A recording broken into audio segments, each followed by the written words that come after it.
Hello again everybody, and continuing on with the story of the church and some of the problems it endured in the 3rd century. If the outbreak of mob violence coupled with weak government was a problem in 177 AD in Lyon, much worse was to come in the next 100 or so years. There were further troubles under Septimius Severus, a period of encouragement under Philip the Arab, who may have had some connections with the church himself, but then in the turmoil of the 3rd century came Decius, Valerian, and then later Diocletian. The background of this is important and gives us pause for thought nowadays. In the 3rd century there was economic chaos. There were huge price rises. There was a massive loss of government income, huge military spending, trying to deal with problems on the frontier, a collapse in trust in coinage, and a debasement of the metals in the coins. This led to further economic woes with the addition of political instability, with a period of 50 years where if you lasted much more than 2 years as an emperor, you were doing quite well. In times of distress, the people want someone to blame, and sometimes political leaders give the people a scapegoat. Now in 64 AD, Nero had after the fire in Rome, Nero gave the people Christians to blame, although that didn't go too well for Nero. In 249, Decius became emperor. Now the Christian philosopher Origen had already noted the rising hostility to the church in the previous 2 or 3 years, relating it possibly to Christians not joining in at all or not being very enthusiastic about celebrating Rome's first millennium in 247. There was serious mob violence in Alexandria, and the new emperor sought to ride this populist wave. He issued an edict which required that everyone should prove their loyalty to Rome by sacrificing to pagan gods and to the emperors, and then to get a certificate to prove it. Now this was a much more severe version of what had been done under Pliny and the Emperor Trajan in Bithynia in the early 2nd century. And as it happens, we have several of these certificates, libelli, which have survived from Egypt in papyrus form. So this is Michigan Papyrus number 158 from 250 AD. To those superintending the sacrifices of the village of Theodelphia, from Aurelia Bellias, daughter of Pateres, and her daughter Capinis, we have sacrificed to the gods all along, and now in your presence, according to orders, I poured a libation and sacrificed and tasted of the sacred offerings, and I request you to subscribe this for us. Farewell. Then signatures, we, Aurelius Cyranus and Aurelius Hermas, saw you sacrificing. Signed by me, Hermas.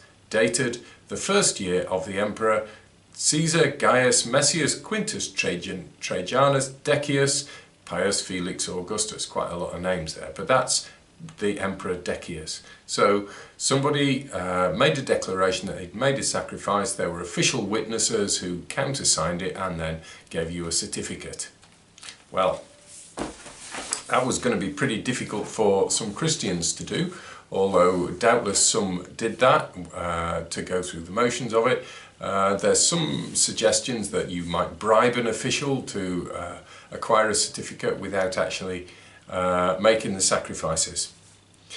Decius, despite all this populist talk, only lasted 3 years, but one of his successors, Valerian, began his reign by trying to divert attention from a major military disaster in 257, and there then followed more than a decade of persecution.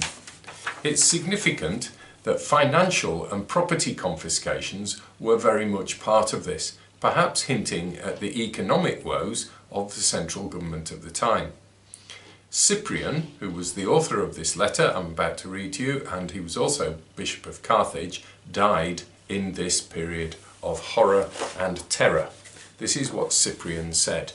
Cyprian to Successus, his brother, greeting. The reason I didn't write to you at once, dear brother, is the fact that all the clergy have been placed under stress of peril and are unable to leave here at all. All are prepared by virtue of the devotion of their minds for divine and heavenly glory. You should know, however, that those have come whom I sent to the city of Rome for the purpose of investigating and bringing back to us the truth concerning whatsoever has been decreed concerning us. For many various and indefinite reports are rumoured about, but the truth about them is as follows. Valerian has sent an address to the Senate to the effect that bishops, presbyters and deacons should be immediately punished, but that senators, distinguished men and Roman equites, the knights, should lose their rank and be deprived of their property also, and if when their goods have been taken away they should persist in being Christians, that they should then also be punished capitally, but that matrons should be deprived of their property and relegated to exile. Moreover, persons of the imperial household who had either previously confessed or should now confess should be expropriated and put in chains and assigned to Caesar's estate, i.e. sold into slavery. The Emperor Valerian also appended to his address a copy of the letters he prepared for the governors of the provinces concerning us. We are daily expecting these letters to come, and we are, according to the firmness of our faith, awaiting the endurance of suffering and expecting from the help and mercy of the Lord the crown of eternal life. In other words, we think we're going to die. But know that Sixtus, the Bishop of Rome, was executed in the cemetery on August the 6th, and 4 deacons with him. The prefects of the city, furthermore, are daily pressing this persecution so that any who are brought before them are punished and their property is assigned to the public purse. I beg that these things be made known through you to our other colleagues, so that everywhere by their exhortations the brotherhood may be able to be strengthened and prepared for the spiritual struggle, that each one of our people may not be more concerned about death than about immortality, and dedicate it to the Lord with full faith and complete courage.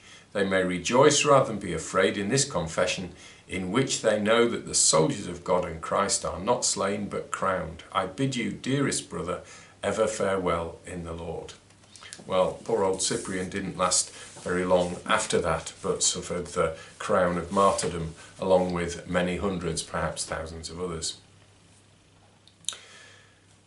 This victimization of identifiable groups sounds uncomfortably contemporary to me. Think of the rise of anti-Semitism across Europe currently, and throughout the Middle East. The demonizing of Muslims in the US and parts of Europe, and the vilification of Mexicans and other Central Americans by Donald Trump, the American president. Despite all the sufferings and deaths under Decius and Valerian, however, the church continued. It flourished and it spread. In under 50 years, the emperor himself was declaring himself Christian.